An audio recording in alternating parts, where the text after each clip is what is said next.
First and foremost, Liam, when it comes to money, we were talking earlier on, Ellie Costello has been looking at this 150 quid that 6 million disabled people will get to help with the cost of living and their additional caring needs. I mean, it's not going to scratch the surface, is it? But it's the best part of £1 billion in total. It is a lot of money, but, you know, there are 6 million people who qualify for this disability benefit, not least because, you know, many of them have electrical equipment that needs to be charged and so on, and many of them are in quite low-earning families and households anyway. But it's not going to stretch the size, as you said. You know, when Gloria Piero and I were presenting the budget special, Rishi Sunak's last budget, God, that seems so long ago. Yeah. We both said that's not going to work. When he uprated benefits by only 3.1% back in March. Why did he do that? Because the way it works in the UK is you uprate benefits by the previous September's consumer price index inflation measure. And, of course, by March this year, inflation was much higher, and now it's even higher. So you've only seen benefit upgrades across the piece by 3.1%. The cost of living is going up, according to the CPI, by 10, 11%. I've always said that that's a gross underestimate, particularly if you're relatively poor and you spend lots of money on food and energy proportionately. So when, you know, the new Prime Minister is crowned, as it were, no disrespect to Her Majesty, on Monday, I think we're going to see a very, very quick emergency budget.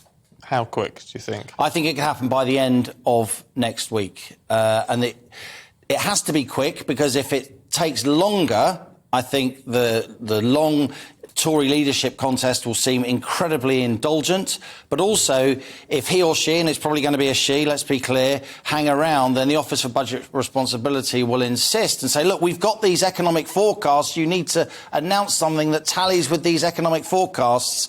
If the new Prime Minister is Liz Truss, her team is trying to resist that. Is that going to have to be, in terms of an emergency budget, bold, then? It's going to have to be particularly bold, because I think the narrative, as we come out of summer and the nights draw in, is going to turn very quickly against this government as public sector unions start to strike, as private sector unions have been striking over this summer. And let me say something else here, Steve.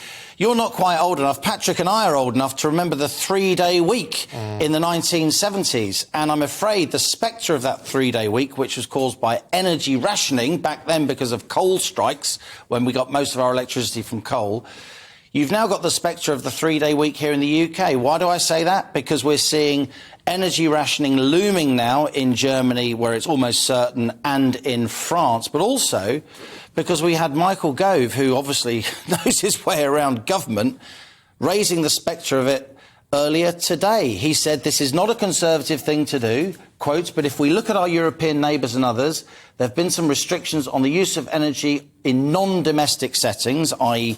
prioritising households, not industry, and we cannot rule anything out. They're very powerful words. Liz Truss ruled it out, though. She did, and that's why Michael Gove is saying it. That's the politics of it. He's not in the Liz Truss camp. He's in the Rishi Sunak camp. But for him to make that very eye-catching statement, which I suggest will be in a lot of newspapers tomorrow, which is why I'm highlighting it here, the day after she said at Hustings that's not going to happen, given what he knows about government, given that he is, you know, known as somebody who doesn't use his words lightly, is a pretty big political move and suggests that it could soon happen. Yeah. I was saying to Patrick just before the break, do you think Liz Truss, I mean, on the economic front, and this is primarily all about economics at the moment, has she nailed... And for the next 5, yeah. 5, 10, 6 months at least. Has she nailed too many colours to the mast? Has she made too many commitments? I think that the emerging Trussonomics, she has got some economists who support her, and a lot of economists want to distance themselves from the sort of Treasury orthodoxy, which is very, very cautious, and we have to keep taxes high and so on. So it's not as if she's all alone and out on a limb. On the other hand, it must be said that the kind of mainstream Whitehall city establishment economists are going to criticise her heavily, and the broadcast media will definitely pick up on that, and she is going to face, you know, a pretty stiff wind when she releases these economic policies. It all comes down to something, Stephen, don't glaze over your eyes, called the Laffer curve. We're going to be hearing a lot about the Laffer curve. The Laffer curve is the idea that if you lower a tax rate, you get more growth, so you get more tax revenue, and the national accounts look better. There's more wealth. Now, the Treasury orthodoxy is that the Laffer curve doesn't exist, but the experience of America in the 80s, and some would say Britain in the 2010s, when George Osborne cut corporation tax, suggests it does exist. It's like the old flatter taxes idea. Absolutely right. And that's what's going to happen this autumn. There's going to be a cost of living squeeze getting tighter. A lot of people are going to be feeling the pinch, but there is going to be a very, very energetic, vibrant and bad-tempered debate about policy, not least taxation. And here, of course, on GB News, we'll be keeping our viewers and listeners across it. Oh, I know you will. Look, on all of that, is there a fundamental problem here? From an economic perspective, Rishi Sunak has, as you say, more Treasury-based plans. Yeah.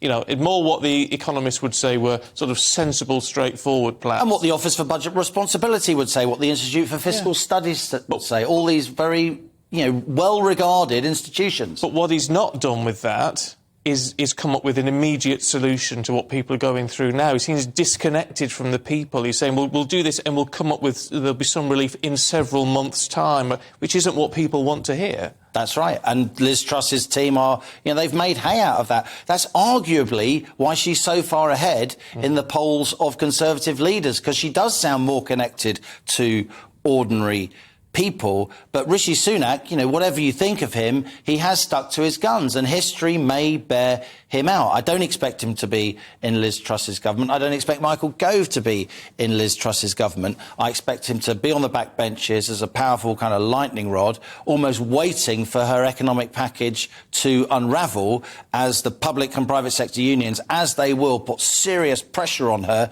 between now and Christmas.